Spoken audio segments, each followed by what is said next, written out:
A análise mais completa que Freud apresentou sobre a reação terapêutica negativa, RTN, foi no livro de 1923, intitulado O Ego e o Id. Vale a pena ouvi-lo, entre aspas, em determinados sujeitos, diz o mestre de Viena.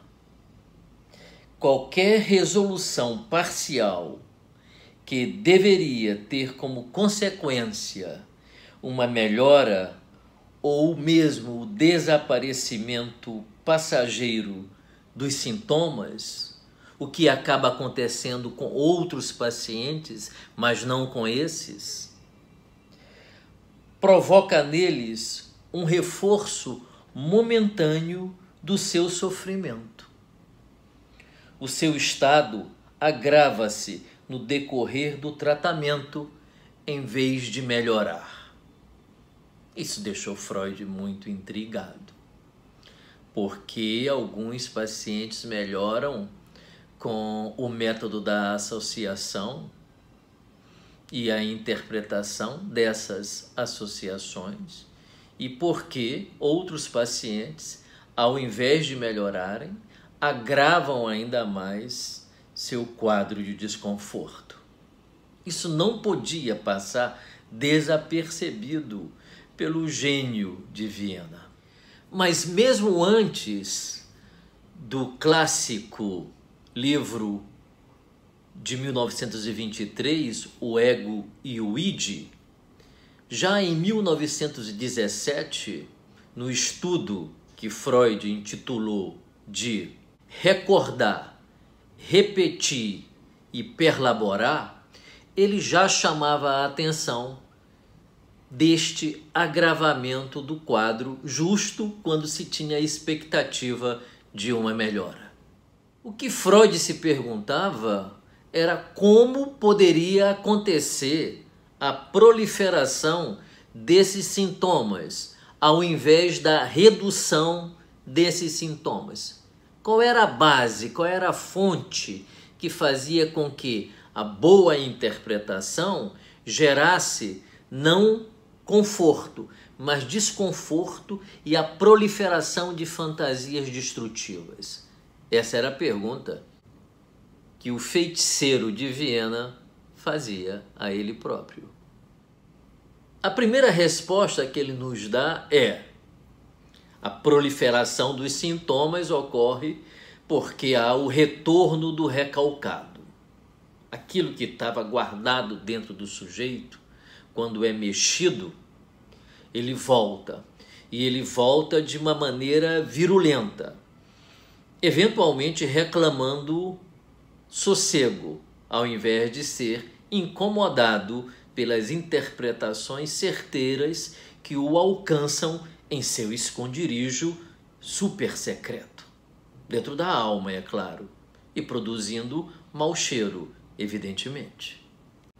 Freud chega a dizer que o recalcado favorece enormemente a neurose, que não é nada mais, nada menos do que o que acabamos de dizer. Algum tempo depois, Melanie Klein e os analistas kleinianos, especialmente Herbert Rosenfeld e posteriormente John Steiner, eles vão falar de uma organização narcísica que funciona como uma gangue dentro da estrutura mental, que sequestra o self bom para dentro desse mundo delirante, mantendo o indivíduo escravizado e sob a dominação de um líder extremamente cruel, que pode ser o superego arcaico de Melanie Klein. Fantástico isso, né? Quando se vê essa arquitetura de funcionamento mental, quando você começa a identificar dentro de você mesmo os seus obsessores, para usar uma linguagem mais afeita a Jung do que a Freud, né? Quando você vê essas estruturas autônomas, né? Autocientes ou oniscientes, e que parecem ter uma função, geralmente, neste caso, destrutiva, você fica encantado com esse funcionamento da mente, espantado também, e descobre que a autonomia que você reivindica para o seu eu é absolutamente relativa, né? Que você é relativo, que existem muitos mundos dentro do mundo humano e que parece que a nossa tarefa é compreendê-los, conscientizá-los, realizá-los ou transformá-los de uma energia negativa, perigosa, sem dúvida, para uma energia positiva, estruturante. Então você se descobre um mistério que convida você à curiosidade, que concita você à compreensão, à dedicação, à devoção ao trabalho da alma, né? Que é o que o terapeuta faz, o trabalho da alma, né? É claro que é da alma dele, principalmente, do contrário, ele não será um hierofante, né? Ele não será um psicanalista, numa linguagem mais moderna. Mas Freud identifica um outro fator que pode colaborar com a proliferação dos sintomas. E que outro fator seria esse? A advertência que o paciente faz ao analista de que ele não deve mexer em mundos desconhecidos. Eu acho isso extraordinário, né? Dito entre aspas nas palavras de Freud, o desejo do paciente de provar ao analista os perigos do tratamento, né? De fato, o tratamento psicanalítico é muito perigoso, né? Mas é um perigo curioso que carrega consigo o tratamento psicanalítico, né? É o perigo de você ser você mesmo. É o perigo de você conhecer o seu mundo interno e ser capaz de se relacionar com ele de forma criativa, né?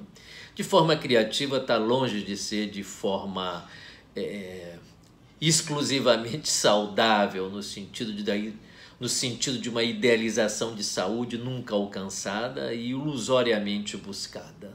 Todos nós somos seres contraditórios que carregamos conosco neuroses, dificuldades, né? Mas podemos entender isso como combustíveis importantes para o desenvolvimento.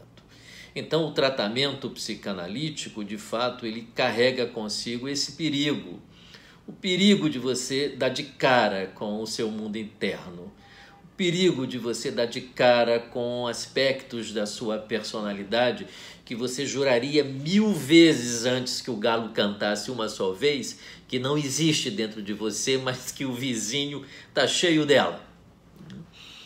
Então, acho a psicanálise um método de investigação do inconsciente que se assemelha muito aos processos espirituais mais profundos, especialmente dos terapeutas do deserto, como, por exemplo, um Evagrio Póntico.